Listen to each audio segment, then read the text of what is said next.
என்னென்ன மூவ்ஸ் எப்பப்போ பண்ணால் கிளிக் ஆகும் கிளிக் ஆகாது அப்படின்லாம் நிறைய பேர் என்கிட்ட கேட்கும்போது சொல்லுவேன், பெஸ்ட் ரொம்ப ஈஸி, செஸ் ஆடுங்க, மூவ்ஸ் ரொம்ப ஈஸி. அப்படி 2 ஸ்கொயரு 1 ஸ்கொயரு அந்த மாதிரி மூவ்ஸ் ஈஸி. ராஜா மந்திரி இதெல்லாம் இருக்கும், உங்களுக்கு மூவ்ஸ் ரொம்ப ஈஸின்னு. அதில் ஒருத்தர் ரொம்ப புட்சாலித்தனமாக என்ன பண்ணார், செஸ் ஆடுறதுக்கு போயிட்டு பாடி பில்டிங்லாம் பண்ணி ஜிம்முக்கெல்லாம் போயிட்டு இருந்தார். எதுக்குன்னு கேட்டேன். ஹார்ஸ் எலிஃபெண்ட்லாம் தள்ளுணுமே சார், கொஞ்சம் உடம்பு நல்லா இருந்தால் பெட்டர்னு. அப்புறம் அதுக்கு மேலே நம்ம ஐடியாலாம் கொடுக்க முடியாது. பட் பாருங்களேன், இந்த மூவ்ஸ்ன்னு பேசும்போதே காமெடி வருது. ஸோ அந்த மூவ்ஸ் சம்மந்தமாக ஒரு காமெடி ஃபில்ம் ஒன்று வந்தது, ராஜா மந்திரின்னு. பட் இதெல்லாம் காமெடி இருந்தாலும் பிஹைண்ட் த சீன்ஸ் ரொம்ப சீரியஸான ஒரு பர்சன்னு உஷா கிருஷ்ணன், அதுவே பேரை காமெடியாக சொல்லிட்டேன் பாருங்கள். உஷா கிருஷ்ணன் வந்திருக்காங்க, ஃபீமேல் டைரக்டர். இன்றைக்கி வந்து படம் எடுக்கிறது எவ்வளோ டிஃபிகல்ட், அதில் ஒரு ஃபீமேல் டைரக்டர் கலக்கலாக எடுக்கிறாங்கன்னா ஹேட்ஸ் ஆஃப் டு ஹர். வணக்கம் உஷா அவர்களே. உஷா, அது ஃப்ராங்காக ஒரு விஷயம் சொல்லிடணும், படங்கள் பார்த்துட்டு ரிவ்யூ பண்ணுறது உண்டு, படம் பார்க்காம ரிவ்யூ பண்ண மாட்டேன். இன்டர்வியூஸ் 90 to 95% படம் பார்த்த படம் தான் பண்ணுவேன். இந்த படம் நான் பார்க்கல, ஏன்னா ஃபிலிம் ரிவ்யூக்கு இந்த படத்தை எனக்கு சொல்லலை. பட் நான் கேள்விப்பட்டேன் இந்த படம் வந்து ரொம்ப நல்லா இருக்குது, நல்ல ரிப்போர்ட்ஸ் இருக்குன்னு. ஒன்லைன் என்ன, அதுக்கப்புறம் நான் கேள்வி கேட்க ஆரம்பித்தேன், என்ன கதை இது? கதை வந்து ஒரு அண்ணன் தம்பிங்களோட ஜாலி கலாட்டா. மகாபாரதம் மாதிரியா? இல்லை அந்த மாதிரி இல்லை, ஒரு ஆண் பாவம் ஸ்டைலில் உள்ள ஒரு ஓ, பாண்டியராஜ் அந்த ஆண் பாவம். Okay, right. ஸோ அவங்களோட இயல்பான வாழ்க்கை, இயல்பான எமோஷன்ஸு, ஒரு ஊர் கதை, ஊரில் இருக்க ஒரு 20 ஆட்களுடைய அவங்க அந்த டீ கடை வாசலில் ஒரு 4 பேர் அந்த பேர் பாடியோட உட்காந்து கலடா. சாரி, டீ கடை மட்டும் படத்தில் இல்லை, இது வீடு தெரு குளம் பஞ்சாயத்து. ஸோ அந்த மாதிரி கிராமத்து சப்ஜெக்ட். ஆமாம், கிராமத்து கதை. ஓகே. ஸோ அது வந்து இப்போ இன்றைக்கி இருக்கிற ட்ரெண்டுக்கு ஏற்ற மாதிரி ஒரு சப்ஜெக்ட் ஒன்று பிளான் பண்ணிங்களா, இல்லை இப்படி இருக்கக்கூடாது டிஃப்ரெண்ட்டாக இருக்கணும்னு, எப்படி அது? நான் என்னன்னா, ஃபர்ஸ்ட் படம் பண்ணும்போது அது ஒரு செம்ம என்டர்டைனராக இருக்கணும், ஒரு லைட் ஹார்ட்டட் ஃபிலிமாக இருக்கணும், ப்ளஸ் என்ன கனெக்ட் பண்ணிக்க முடியணும் அப்படின்னு நினச்சேன். எனக்கு பிடிச்ச படங்கள் வரிசையில் இருக்கணும் அப்படின்னு நினச்சேன். ஒரு தவமாய் தவம் இருந்து, அட்டகத்தி, வெண்ணிலா கபடி கூட. தவமாய் தவம் வந்து பயங்கர சீரியஸ் ஆச்சு, சைக்கிள். அது வந்து ரொம்ப எமோஷனலாக நம்மளை கனெக்ட் பண்ணிக்க முடியும், அந்த அப்பாவை நம்ம அப்பான்னு நினைக்க முடியும். ஃபர்ஸ்ட் ஆட்டோகிராஃபில் சிங்கிள்ஸ் போயிட்டே இருந்தார் சேர்ந்து, அப்புறம் தவமாய் தவமரில் டபுள்ஸ் அப்பா வயசுன்னு போயின்னு இருந்தார். ரொம்ப சீரியஸாக இருக்கும், இல்லைன்னு காமெடிக்கு ரொம்ப ஸ்கோப் இருக்காதுன்றதுக்காக கேட்குறேன். பட் இது வந்துட்டு ராஜா மந்திரியுமே பக்கா காமெடி ஸ்கிரிப்ட் இல்லை, அது ரொம்ப ரியலிஸ்டிக்காக இருக்கிற ஒரு கதை. ஒரு 35 வயசு வரைக்கும் கல்யாணம் ஆகாத ஒரு கதை. ஒன்லைன் வந்து சீரியஸ் தான், ஆனால் வர சிச்சுவேஷன்ஸ் காமெடியாக வரும் அந்த மாதிரி. ஆமாம், இது ஒன்லைனாக ராஜா மந்திரியோடது என்னென்னா, ஒரு 35 வயசு வரைக்கும் கல்யாணம் ஆகாமல் இருக்கிற ஒருத்தவன், அவனுக்கு எப்படி கல்யாணம் ஆகுது, ஏன் அவனுக்கு ஒரு நாள் தள்ளி போச்சு அப்படின்றது தான் ஒன்லைனாக கதை. அது என்னோட அப்பாவோட ரியல் லைஃப் இன்சிடென்ட். இப்போ சமீபத்தில் கூட அதே மாதிரி ஒன்று வந்தது இல்லை, இந்த வயசாயிட்டு ரொம்ப நாள் கல்யாணம் ஆகலைன்னா அவங்களுடைய பிரச்சனைன்னு சத்யராஜும் யாரோ ஒருத்தர் வச்சு ஒரு படம் வந்தது மாதிரி. இல்லை சுந்தர் சி இது வந்து முத்துன கத்திரிக்காய், அது கம்பேரிசன் வந்தது அது மாதிரியா? இல்லை, இது அண்ணன் தம்பி கதை இருக்குல்ல, ஸோ அதனால கம்பேரிசன் வரல. Okay right. ஆனால் ஜென்ரலாகவே ஃபீமேல்ஸ்னால் டிவி சீரியல், சோகம், சீரியஸ்னஸ்ஸு, ஒரு பயங்கரமான கேரக்டரைசேஷன், எப்படி ஜெயிக்கிறாங்க பெண்கள், அந்த ஆங்கிளில் தான் போவாங்க. லைட் ஹார்ட்டட்னு நீங்கள் வந்திருக்கீங்க, அது ரொம்ப சந்தோஷமான விஷயம். அதுவும் எங்கள் சேனல் நீங்கள் வந்திருக்கீங்க, ரொம்ப ஹாப்பி. ஏன் வந்து இந்த லைட் ஹார்ட்டடாக போகணும்னு நினச்சிங்க? யாராவது இன்ஸ்பிரேஷன் அதுக்கு? தெரியும் சுசீந்திரன் டெஸ்ட் இருந்தீங்க. ஆமாம், Suseenthiran sir and Paranjith sir 2 பேர்கிட்ட வேலை பார்த்துருக்கேன். தெரியல, ஏன்னா நான் என்ன சீரியஸாக இருந்தாலும் அது காமெடியாகவே வந்துடும். என்னை சுற்றி இருக்கிறவங்க எல்லாருமே வந்துட்டு நான் இருந்தால் கொஞ்சம் சந்தோஷமாக இருக்கலாம் அப்படிலாம் நினைப்பாங்க. ஸோ அதனால மேபி எழுதும் போதே வந்துட்டு ஒரு அந்த காமெடி. ஆமாம், அட்டகத்தியில் ஒர்க் பண்ணது, மெட்ராஸ் டைமில் தான் அவர்கிட்ட சேர்ந்தேன். ஸோ அவரோட கதை விவாதங்கள்லாம் இருந்திருக்கேன். அட்டகத்தியில் காமெடி ஸ்கோப் நிறைய இருந்தது, பட் மெட்ராஸ் பயங்கர ஆக்ஷன் பேஸ்டாக. இல்லை, நான் படத்தில் ஒர்க் பண்ணல, ஏன்னா அந்த டைமில் தான் ஜீவா சுசீந்திரன் சார் கிட்ட வேலை பார்த்தேன். மற்றபடி கதை விவாதங்கள்லாம் சார் கூட இருந்திருக்கு. அதை தாண்டி ஒரு ஃபர்ஸ்ட் ஃபிலிம் பண்ணுற வரைக்கும் எனக்கு அவர் சப்போர்ட்டிவாக இருந்தார், அண்ட் இப்போயுமே ரொம்ப சப்போர்ட்டிவாக இருந்தார். உங்களுக்கு ஜாயின்ட் ஃபேமிலியா? என்னோடது இல்லை. அப்போ நிறைய கதை கிடைக்காது. ஃபர்ஸ்ட் இப்போ அப்பாட்டேன்னு கிடச்சிட்டு ஒன்று, அப்புறம் பெரியப்பா அத்தை. இல்லை, அது என்னன்னா அப்பா கிட்டேருந்து ஒரு கேரக்டரைசேஷன் எடுத்து அதில் இதை பண்ணோம். ஸோ இது எல்லாமே வந்துட்டு நம்ம லைஃப்லேருந்து எடுக்கணும் தான் இல்லை, நம்ம நிறைய பேரை பார்க்குறோம் டெய்லி. ஒரு இப்போ இன்னைக்கு உங்களை பார்த்துருக்கீங்க, அடுத்த படம் என்ன வச்சு தான்? இல்லை, உங்களை மாதிரி என்ன வச்சு நான் டேவத்தை இருக்கோம் ஓப்பன் பண்ணதும் அப்படியே அடிக்கிறாங்க சார் ஒருத்தர், அப்படியே ஆரம்பிக்க. நீங்கள் வேற சார், நீங்கள் உங்களை பற்றி எனக்கு இருக்கிற இமேஜ் வந்துட்டு வேற. வேற இன்னும் மோசம் இல்லை, ஏன்னா எல்லா சிச்சுவேஷன்லையும் வந்துட்டு ரொம்ப டிஃப்ரெண்ட்டாக யோசிக்கிறது இருக்குல்ல. ஒரு விஷயத்தை நான் பார்க்கறது நீங்கள் பார்க்கறது ரொம்ப வித்தியாசமாக இருக்கும். ரைட். ஸோ ஓகே, நான் ரிவ்யூ பண்ணும்போது கூட இது வந்து ஆத்தென்டிக்காக இப்படி தான் ஒரு படத்தை ரிவ்யூ பண்ணுறோன்னா பண்ணுறதில்ல. அதை வந்து ஹியூமர்ஸாக சொன்னால் ஈஸியர், ஏன்னா காமன் மேனுக்கு ரீச் ஆகிறது ஹியூமர்ஸாக சொன்னால் பெட்டர். ஸோ நீங்களும் உங்கள் சப்ஜெக்ட் அப்படி தான் ட்ரை பண்ணியிருக்கீங்கன்னு நினைக்கிறேன். ஆமாம். ஜென்ரல் ரிப்போர்ட்ஸ் எப்படி இருந்தது? செலிபிரிட்டிஸ் எப்படி ரியாக்ட் பண்ணாங்க உங்கள் படத்துக்கு? நான் என்ன நினச்சேன்னா இந்த படத்தில் ஒன்று தான் ஒர்க் அவுட் ஆகும்னு நினச்சேன். இதில் இருக்க எல்லா கேரக்டர்ஸும் ஃபஸ்ட்டு என்ட்ரு ஆகும்போது யாரோவாக இருப்பாங்க, அவங்க எல்லாரும் அவங்களோட கனெக்ட் பண்ணிக்கணும்னு நினச்சேன். இந்த மாதிரி எனக்கு ஒருத்தவனை தெரியும், இந்த மாதிரி ஒருத்தவன் எங்கள் வீட்டில் இருக்கான் அப்படின்ற மாதிரி கனெக்ட் பண்ணிக்கணும்னு நினச்சேன். அது எல்லாருமே கனெக்ட் பண்ணிக்கிட்டாங்க. எனக்கு வந்த ரிவ்யூஸில் முக்கால்வாசி ரிவ்யூஸ் வந்துட்டு ரொம்ப எங்களை கனெக்ட் பண்ணிக்க முடிஞ்சு, அதில் அழுகிற சீனில் அழுதாங்க, சிரிக்கிற சீனில் சிரித்தாங்க, ரொம்ப எமோட்டிவாக ஃபீல் பண்ணாங்க. பட் அதே மாதிரி பிரிண்ட் அண்ட் மீடியா இவங்க எல்லாரோட சப்போர்ட்டுமே ரொம்ப நல்லா இருந்துச்சு. ஏன்னா ஒரு பர்டிகுலர் சினிமாவில் வந்து ஒரு பயங்கர காமெடி படத்தில் வந்து என்னாச்சு, பயங்கரமாக சிரித்தாங்க, பயங்கரமாக சிந்திச்சாங்க. அப்புறம் கேட்டோம் அது என்ன சொல்லிட்டாங்க, ஏன் சிரிச்சோம் சிந்திச்சோம் அப்படின்ட்டாங்க லாஸ்ட்டில். அது டக்குன்னு புரியல எதுக்கு சிரிச்சோம். சில சீன்ஸ் புரியாமல் சிரிச்சுருக்காங்க. இல்லை ஒரு படத்தில் சொல்கிறேன், உங்கள் படத்துக்கு அதுதான் செலிபிரிட்டிஸ் என்ன சொன்னாங்க? செலிபிரிட்டிஸ்னால் நான் யார் சொல்கிறது, இப்போ இந்த ஸ்டார்ஸோ இல்லை ஒரு டைரக்டர்ஸோ? இல்லை டிரெக்டர்ஸ் வந்து எனக்கு சிம்புதேவன் சார், ராஜமுருகன் சார், இவங்க எல்லாருமே வந்துட்டு குரு ஆக்சுவலி சுசீந்திரன் சார் ரஞ்சித் எல்லாம் எப்பயோ படம் பார்த்துட்டாங்க. ஸோ அவங்க எல்லாமே செம்மையாக என்ஜாய் பண்ணாங்க. ரஞ்சித் வந்துட்டு எல்லா இடங்கள்லையும் சொல்லும் போதுமே வந்துட்டு இது அட்டகத்தி எனக்கு எப்படியோ அந்த மாதிரி இது உஷாவுக்கு அப்படின்னு தான் எல்லா இடத்துலையுமே சொல்லுவார். ஸோ மற்றபடி எனக்கு தெரியாத ஆட்கள் படம் பார்த்தவங்க ராஜமுருகன், சிம்புதேவன் இவங்க எல்லாருமே ரொம்ப என்ஜாய் பண்ணி சொன்னாங்க. அதாவது ரொம்ப சிம்பிளான ஒரு கதை, அதை எந்த அளவுக்கு வந்துட்டு நகைச்சுவையோட எங்கேயுமே வந்துட்டு டபுள் மீனிங் டயலாகோ இல்லை வந்துட்டு கேர்ள்ஸை கலாய்ச்சோ அந்த மாதிரிலாம் இருக்காம கதையோட இருக்கும். ஸோ உங்களுக்கு பெஸ்ட் அதில் வந்து காமெடி சீன் நீங்கள் நினச்சது அதை சீனில் எடுக்கும்போது அப்படியே வந்தது காமெடி, அதுக்கும் நல்ல ரிசப்ஷன் இருந்தது அப்படின்னு சொல்கிறதா இருந்தால் என்ன சீனை சொல்லுவீங்க? அதில் எல்லா சீன் தான்.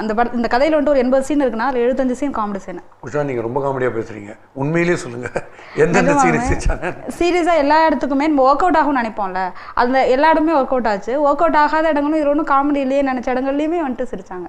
அப்போ தி பெஸ்ட்னு எது சொல்லுவீங்க? ஒரு சுச்சுவேஷன் சொல்லுங்கள், அதில் எந்த அளவுக்கு லாஃப்டர் அதில் வருது, ஒரு சுச்சுவேஷனை சொல்லும்போது அது ஆன் ஸ்க்ரீன் எப்படி வருதுன்றது கொஞ்சம் யோசிப்போம். அந்த மாதிரி பஞ்சா சொல்கிற அந்த மாதிரி டைலாக் இந்த படத்தில் இன்டர்வல்லாம் கூட சிரிச்சுட்டு இருப்பாங்க பாப்கார்ன் சாப்பிட்டு எல்லாம் பயங்கர காமெடி. ஃபர்ஸ்ட் என்னால் சொல்ல முடியல பாஸ்கர் சார். ஐயா நீங்கள் சார்லாம் வேணாம், நீங்கள் திருப்பி எனக்கு ஹேண்டில் பண்ணுங்க, பிரச்சனையே கிடையாது. நான் சும்மா ஜாலி கேட்டுருக்கேன் உங்களை. அண்ட் இப்போ நெக்ஸ்ட் ஸ்டெப் இது ஒன்று எஸ்டாப்ளிஷ் ஒரு பிள்ளையா சொல்லி போட்டீங்க, இது உங்கள் பிராண்டுன்னு பெரிய விஷயம். ஒரு லேடி ஹியூமரோட அசோசியேட் ஆகி ஒரு படம் எடுக்கிறது ரொம்ப பெரிய விஷயம். இப்போ நெக்ஸ்ட்டு கொஞ்சம் எக்ஸ்பெக்டேஷன் அதிகமாகவும் வேறு ஏதாவது டிஃப்ரெண்ட்டாக அப்படின்னு சொல்லுவாங்க. இப்போ என்னெல்லாம் மைண்டில் ஒரு புக்கு, நாவலா, வர ஒரு நியூஸ் இன்சிடெண்ட்டா, இல்லை பர்சனல் எக்ஸ்பீரியன்ஸா, லைஃப் ஸ்டோரியா, என்ன வரும்? தெரியல. இப்போதைக்கு நான் பண்ணுற ஒரு ஸ்கிரிப்ட் வந்துட்டு லவ் பேஸ்ட் ஒரு ஸ்கிரிப்ட். ஸோ லவ்வில் வந்துட்டு அதில் உள்ள எமோஷன்ஸ் இருக்குல்ல, சினிமாவில் இன்னும் லவ்வில் வேறு ஏதாவது பாக்கி இருக்கா? ஹோம்ஒர்க்கை பண்ணி கொடுத்தா லவ் வந்து அஃப்கோர்ஸ் இருக்குது. யூஸ்வலி வந்துட்டு ஒரு பையன் ஒரு கேர்ள் கிட்ட ப்ரப்போஸ் பண்ணால் ஒன்று அந்த கேர்ள் ரிஜெக்ட் பண்ணும், அப்படி இல்லைனா வந்துட்டு அக்செப்ட் பண்ணும். அதை தாண்டி அந்த எமோஷன்ஸ் வேறு என்ன, அந்த பொண்ணுக்கு என்ன எமோஷன்ஸ் இருக்குன்றது யாருக்கும் தெரியாது. ஸோ இது வந்துட்டு ஃபுல் அண்ட் ஃபுல் வந்துட்டு எமோஷன்ஸை கேரி ஓவர் பண்ணி இப்போ ராஜாமந்திரியில் ஜெயித்ததுக்கு காரணமே வந்து அதில் இருக்கிற ரியலிஸ்டிக்கான எமோஷன்ஸ் தான். ஸோ இதுலேயும் வந்துட்டு அதோட லவ்னா அதோட அந்த ஹாய் டு அந்த குட் பை இருக்குல்ல, அதுக்குள்ளே உள்ள எமோஷன்ஸை ரொம்ப டீட்டெயிலாக பண்ணணும். லவ் வந்து இப்போ ரொம்ப ஈஸியாக ஒரு ஹோம்ஒர்க் பண்ணி கொடுத்து இல்லை ஒரு சாக் பீஸ் கொடுத்தாலும் வந்துடுது லவ். இல்லை தடிக்க வச்சு போய் இடுப்பில் அப்படி கை வச்சு பிடிச்சா உடனே பயங்கர ஸ்லோ மோஷனில் 20 பேர் பின்னாடி சுற்றி வராங்க, வந்துடுது லவ். உங்களோட படத்தில் லவ் எப்படி வரும்? அந்த மாதிரி ஈஸியாக வந்துருமா? ஏன்னா அடுத்த கதையை கேட்டுருவீங்க. அடுத்த படம் நிறைய வரட்டும். ஆனால் என்ன ஒரு ரிக்வெஸ்ட்னா, நீங்கள் வந்து லேடி பண்ணுறதுங்கிறது ஒரு டிஃப்ரென்ஸாக இருந்தால் கூட லேடி என்ன பண்ணுறாங்கிறது இன்னும் பயங்கர டிஃப்ரெண்ட்டாக இருந்தால் இன்னும் நல்லாயிருக்கும். லவ்லேயே போய் எல்லாரும் மாட்டிக்கிறாங்க. 9 out of 10 ஃபிலிம்ஸ் ரொமான்ஸ்லேயே போகிறாங்க. அதனால கேட்குறேன். இல்லை இது வேறு மாதிரி இருக்கும் பாஸ்கர் சார். கண்டிப்பாக. Okay fine. அண்ட் இப்போ இந்த ஏரியாஸ் ஆஃப் த ஃபிலிமில் வந்து இப்போ ஆர்ட் டைரக்ஷன் ஒரு பக்கம் இருக்குது, dialogue writing, screen play, dance, பாட்டு இவ்வளோ இருக்கும்போது இத்தனை விஷயத்தையும் ஹேண்டில் பண்ண முடியும் நம்மளாலன்ற ஒரு கான்ஃபிடன்ஸ் எப்படி வந்தது? ஒரு ரெஸ்டன்ட்டாக இருக்கிறதுல எப்படி இப்படி வந்தது? ஃபஸ்ட்டு நான் சினிமாவுக்கு வருவேனே நினைக்கல. படம் பார்க்குறதுல இல்லை சினிமாலாம் பார்த்ததே இல்லை சின்ன வயசில். என் வீட்டில் டிவி கூட இல்லை. ஸோ அந்த மாதிரியான ஒரு ஃபேமிலி தான். படம் பக்கத்து வீட்லையா போய் இல்லத்தில் நான் அதாவது அப்போல்லாம் நான் பார்க்கல. மீடியா சயின்சஸ் படிக்க வந்ததுக்கப்புறம் தான். இது நல்லா இருக்கு. இல்லத்தில் என்ன பண்ணீங்க? மீடியா சயின்சஸ் படிக்க வந்ததுக்கப்புறம் தான் நான் கொஞ்சம் சினிமாவுக்கு அதோட எக்ஸ்போஷர் எனக்கு கிடைச்சிச்சு. ஸோ உங்கள் படம் பார்த்துட்டீங்களா இல்லையா? இப்போ வந்த படம் உங்களுக்கு எனக்கு இப்படி ஒரு நீங்கள் சின்ன தங்கை பிரபு மாதிரி இருக்கீங்க. ஏன்னா நான் சினிமாவே பார்த்ததில்லை, நான் கண்ணை மூடின்றுவேன். இந்த படம் ஏதோ எடுக்க சொன்னாங்க எடுத்துட்டேங்கிறீங்க. ஆச்சரியமா இருக்கு. நீங்கள் பேசுங்க. இல்லை பெரிய விஷயமா இருக்குது, நிஜமாக சொல்கிறேன். உங்கள் வயசு என்ன? 16 நினைக்கிறேன். அப்போ நீங்கள் ஓட்டு போட முடியாது. அப்போ நீங்கள் பிரைம் மினிஸ்டர் ஆகிடுங்க. எப்படி இது? ஆச்சரியமாக இருக்கு எனக்கு. அந்த மாதிரி இன்னும் ஆச்சரியத்தில் நான் வெளியே வரல. அதான் இந்த கேள்வி தான். அது எப்படி படம் பார்க்காம எப்படி உள்ள எக்ஸ்பீரியன்ஸ் வந்ததுன்னு கேட்குறேன். இல்லை படம் அது ஆக்சுவலாக நான் வந்துட்டு ஒரு படமாக பண்ணுவேன் அப்படிலாம் நினைக்கல. சினிமா வந்துட்டு நம்ம சினிமா டைரக்டர் ஆக போகிறோன்னா ஒன்று சின்ன வயசுலேருந்து ஒரு கனவு இருந்திருக்கும், இல்லை வந்துட்டு ஒரு என்ன ஆக போகிறோன்னு ஒரு கிளாரிட்டி கிடச்சதுக்கப்புறமா அது வந்திருப்பாங்க. நம்ம அப்படி வரல. நான் வந்துட்டு லைஃப்பில் எங்கே போகிறதுனே தெரியாமல் இருந்தப்போ எனக்கு வர்றது வந்துட்டு நான் சின்ன வயசுல ஸ்கிட்ஸ் எல்லாம் பண்ணுவேன், ஸ்கூலில் ட்ராமாஸ் அப்படிலாம் பண்ணுவேன். ஸோ இதை ட்ரை பண்ணி பார்ப்போம் தான் வந்தேன். ஸோ நான் இன்னைக்கு டேரக்டராக இருப்பேன்னு கூட நான் என்னைக்குமே நினைச்சேன். Very good very good, very happy about it. And உங்களுடைய பேக்ரவுண்ட்லாம் எப்படி உங்கள் பேரண்ட்ஸ்லாம் பேக் பண்ணாங்களா? அவ்வளோ ஈஸியாக விடமாட்டாங்க இந்த ஃபீல்டில் விட்டு நீங்கள் ஒரு டேரக்டராக வந்திருக்கீங்க, பிக் அச்சீவ்மெண்ட். இதுக்கு யார் யாரெல்லாம் பக்கபலமாக இருந்தாங்க, யார் யாரெல்லாம் ஆப்பாச்சாங்க, அதாவது ஐயா அதெல்லாம் போயிடாத நீங்கள் வேறு உனக்கு டேரக்ஷனா அப்படிலாம் நிறைய பேர் சொல்லியிருப்பாங்க. சொல்லியா? இல்லை சொன்னாங்க, பட் அது வெளியே கண்டுக்கல. அதுதான் எனக்கு ஒரு பிடிவாதம் இருக்கு. நான் ஊரில் கிராமத்து பொண்ணு, நான் எனக்கு அப்பா இறந்துட்டாங்க. ஸோ அம்மா மட்டும்தான். ஸோ அண்ணன் அவங்க எல்லாமே இருக்கிறாங்க. ஸோ ஊர்லேருந்து ஒரு பொண்ணு சினிமாவுக்கு வருதுனாலே ஒரு ஊரில் ஒன்று பேசுவாங்கல்ல, என்ன சினிமாவுக்கு போகுது, என்ன பொண்ணு இது, அந்த மாதிரி நேரம் ஓடி போய் விஜய் வீட்டு வாசலே அஜித் வீட்டு வாசலே வெயிட் பண்ணிட்டு இருப்பாங்கல்ல, எப்படியாவது என்ன ஒரு சீன் நடிக்க வைங்க உங்கள் படத்தில், அப்படி தான் வருவாங்க. ஆனால் நீங்கள் டைரக்ஷன் வந்து ஜெயிச்சிருக்கீங்க, அது ஹேட்ஸ் ஆஃப். ஸோ இப்போ ஆல் செட், இப்போ நெக்ஸ்ட் படம் எடுக்கிறதுக்கு. ஆமா, உங்கள்கிட்ட என்ன பதில் சொல்றதுன்னு ஒன்றும் பிரச்சனை, ஜாலியாக பேசுங்க. ரஜினியா கமலா யார் அடுத்த படத்தில்? இல்லை, 2 பேருமே இல்லை. 2 பேரும் வேணான்ட்டிங்களா? நான் வேணான்னு சொல்ல. இல்லை தைரியமாக சொல்லுங்கள். இப்போ சேஃபாக சொல்லி எனக்கு என் சப்ஜெக்ட்டுக்கு அவங்க சூட் ஆகலை சார், அவங்க ரொம்ப பெரிய ஆக்டர்ஸ் சார், எனக்கு சுமார் ஆக்டர்ஸ் தான் தேவை அப்படி சொல்லிடுங்க. அவ்வளோதானே? ஆமாம், அதுதான். அப்போ நான் எனக்கு கொடுங்க, சுமாரான ஆக்டர்னா எனக்கு கொடுங்க, நான் அடிக்கிறேன், மெயின் ரோலில் பண்ணுறேன். இல்லை வேணாம். ஓகே, பாட்டு எப்படி எக்ஸ்ட்ராக்ட் பண்ணுவீங்க, அதுக்கெல்லாம் ஒரு தனி நாலேஜ் வேணும். அதெல்லாம் எப்படி போய் பேசுவீங்க, அதெல்லாம் பிகினருக்கு யூஸ்ஃபுல்லாக இருக்கும். நீங்கள் சொல்கிறது நீங்கள் பெரிய இன்ஸ்பிரேஷனாக இருப்பீங்க ஒரு லேடி டேரக்டருக்கு, அதுக்காக கேட்குறேன். பாட்டு ஓணுங்கிறது எப்படி எக்ஸ்ட்ராக்ட் பண்ணுவீங்க, டான்ஸ் எப்படி எக்ஸ்ட்ராக்ட் பண்ணுவீங்க, அதெல்லாம் எப்படி பண்ணுவீங்க? என்னோட மியூசிக் டைரக்டர் வந்துட்டு ஜஸ்டின் பிரபாகரன். அவங்க பனையார் பத்மனி, ஆரஞ்சு மிட்டாய் இந்த படம்லாம் பண்ணியிருக்காங்க. எனக்கு நான் நிறைய மியூசிக் டைரக்டர்ஸ் பார்த்தேன். ஒரு வில்லேஜ் ஸ்கிரிப்ட். ஸோ அவரோட ஒரு ஷார்ட் ஃபிலிம் சாங் ஒன்று இருக்குது, கனவே கனவேன்னு ஒரு சாங். அந்த சாங் எனக்கு ரொம்ப கொடுத்துருந்து. ஸோ அப்படி தான் நான் அவர்கிட்ட போய் அப்ரோச் பண்ணேன். அவர் கதை கேட்டது பிறகு அவர் என்ன சொன்னார்னா, இப்போ தான் பனையார் பத்மனி ஒரு வில்லேஜ் கதை பண்ணேன், ஸோ திரும்ப பண்ணலன்னு சொல்லிட்டாரு. ஒரு 6 months அவரை ஃபாலோ பண்ணி அவரை வந்துட்டு ஸ்கிரிப்ட் கேட்க வச்சு அதுவே ஒரு பெரிய ப்ராசஸாக இருந்துச்சு. பட் ஸ்கிரிப்ட் கேட்டதுக்கப்புறம் அவங்களுக்கு ரொம்ப பிடிச்சிருந்துச்சு. ஏன்னா அவங்க காமெடி ஸ்கிரிப்டாக இருக்கும்னு எதிர்பார்க்கல. ஏதாவது சீரியஸாக இல்லை வந்துட்டு ஒரு பெண்மையை முன்னிலைப்படுத்தின ஒரு படம் பண்ணுவேன் அப்படின்னு தான் நினச்சிருந்தாரு. இந்த மாதிரி ஒரு அண்ணன் தம்பி கதையாக இருக்கணும்னு அவர் நினைக்கல. ஸோ அன்னையிலேருந்தே வந்துட்டு அவர் தான் 2 பாட்டுக்கு லிரிக்ஸ் எழுதியிருக்கிறாரு. Very good. காலிஃப்ளவரின் ஒரு சாங்கு அண்ட் சைல்ட்ஹுட் சாங், அண்ணன் தம்பியோட ராசா மாதிரி டைட்டில் சாங். ஸோ அவர் ரொம்ப ரொம்ப இன்வால்வ்டாக இருந்தார். நம்ம போனால் எவ்வளோ ஆப்ஷன்ஸ் வேணால் கொடுப்பார் ஒரு சாங்க்கு. ஸோ படங்கள் நீங்கள் வந்து பார்த்ததில்லைன்னு சொன்னீங்க, பாட்டாவது கேட்டிருக்கீங்களா இல்லையா? இல்லை ஜனகணமன நீராடும் கடவுளுக்கு 2 தான் கேட்டிருக்கேன்னு சொல்லிட்டீங்கன்னா நான் ஷாக் ஆகிடுவேன். பாட்டு கேட்டிருக்கீங்களா? ஓகே, அடுத்து ஃபைட் சீன்லாம் ஸ்டண்ட் மாஸ்டர் எப்படி? இதில் வந்துட்டு ஒரு சின்ன ஃபைட்டு தான் இருக்குது. அதுவுமே ஊரில் பசங்க அடிச்சுக்கிற ஒரு ஃபைட்டு தான். பேமெண்ட்டுக்கு போடுற ஃபைட்டா? பேமெண்ட்டுக்கு போகிற அண்ணனுக்காக தம்பி அடிக்கிற ஒரு ஃபைட்டு தான். ஸோ ஊரில் சும்மா தள்ளிக்குவாங்களா அந்த மாதிரி தான். ஸோ இதில் ஃபைட் வந்துட்டு அந்த அளவுக்கு ஒன்றும் இல்லை. உங்கள் பேமெண்ட்டுக்கு ப்ரொடியூசர்கிட்ட பண்ணீங்களா ஃபைட்? அந்த ஃபைட்டு எப்படி? இல்லை, நான் பேமெண்ட்டுக்கு ஃபைட்லாம் எதுவும் பண்ணல. ஏன்னா முதல் படம்ன்றது அது வாய்ப்பு இல்லை. வேணான்ட்டீங்க. நான் மேபி அடுத்த படத்துக்கு ஃபைட் பண்ணுவேன், அப்போ நான் சொல்கிறேன் உங்கள்கிட்ட. வேற இன்ஸ்பிரேஷன் ஆக்டர்ஸ், ஆக்ட்ரஸஸ், டிரெக்டர்ஸ் இதெல்லாம் யார் ரொம்ப பிடிக்கும்? யார் ஸ்டைலில் படம் எடுக்கணும்னு பிடிக்கும்? எனக்கு விஜய் சேதுபதி, சிவகார்த்திகேயன் இவங்க 2 பேரையும் பிடிக்கும். அண்ட் மலையாளத்தில் ஃபஹத் ஃபாசில் பிடிக்கும். ஆமாம். இங்கிலீஷ் படம், ஸ்பானிஷ், ஐரிஷ் எல்லாம் பார்ப்பீங்களா? இல்லை, அந்த அளவுக்கு எனக்கு ஆக்டரை மென்ஷன் பண்ணுற அளவுக்கு எனக்கு தெரியாது. எனக்கும் தெரியாது, சும்மா கேட்பேன் இதெல்லாம்.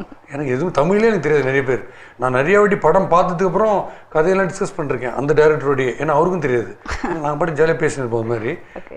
வெரி வெரி ஹாப்பி உங்களை வந்து இந்த இன்டர்வியூ பண்ணது. வந்து திருப்பி சொல்கிறேன், அந்த விமன்னே அழுகையோடு தான் அசோசியேட் பண்ணுவாங்க, சீரியஸ்னஸோடு தான் அசோசியேட் பண்ணுவாங்க. நீங்கள் காமெடிங்கிறத ஒரு ஃபஸ்ட்டு ஸ்டெப் எடுத்ததே ரொம்ப ரொம்ப பெரிய சக்ஸஸ். எங்கள் சேனலுக்கும் வந்து பெருமை கண்டிப்பாக உங்களை கூப்பிட்டது. உங்களுடைய ஐடியா ஆஃப் விமர்சனம் என்ன அது சொல்லுங்கள், அதோட முடிச்சிக்கலாம். ஒரு விமர்சனம் வருதுன்னா நீங்கள் எப்படி எடுத்துப்பீங்க? விமர்சனம் எப்படி வந்தது? நெகட்டிவாக வந்தது? அதுக்கு அப்படி இல்லை, அது சூப்பரான ஒரு விஷயம் தான். நம்ம ஒரு தப்பான ஒரு விஷயம் பண்ணாலுமே அதை யாராவது சொல்லணும்ல, இது தப்பாக இருக்குன்னா நல்லா இருக்குன்னு இல்லை. எனக்கு நான் என்னோட விமர்சனம் வந்துட்டு நான் எல்லாரோட மைண்ட் செட்லேயும் சொல்லணும்னு தான் எதிர்பார்ப்பேன். ஏன்னா என்னதான் ஃபேக்காக சொன்னாலுமே அது அவங்க யார் சொல்கிறாங்கன்றது இல்லை. ஆனஸ்ட்டாக சில பேர் இதை வந்து பெட்டராக பண்ணிருக்கலாம் அப்படிங்கிற மாதிரி சொன்னாங்களா? ஆமாம் சொன்னாங்க. ராஜா மந்திரிக்கு விமர்சனங்கள் வந்துட்டு நல்ல விமர்சனங்களும் கிடைச்சிச்சு, கெட்ட விமர்சனங்களும் கிடைச்சிச்சு. ஓகே. ஸோ ராஜா மந்திரிக்கு நல்ல விமர்சனமாக கிடைச்சதுன்னா அதை ரியலிஸ்டிக்காக ரொம்ப யதார்த்தமாக. யாரும் 1-2 பேர் தானே கெட்ட விமர்சனம் பண்ண, அவளையும் போய் மறைச்சிங்க தேவையில்லாத. நான் இப்போ மறைச்சேன் டக்குன்னு கால் ரப்பிச்சு என்ன தெரியும் உனக்கு சினிமா பற்றி? அது நீங்கள் இல்லையா? அது நீங்கள் இல்லையா?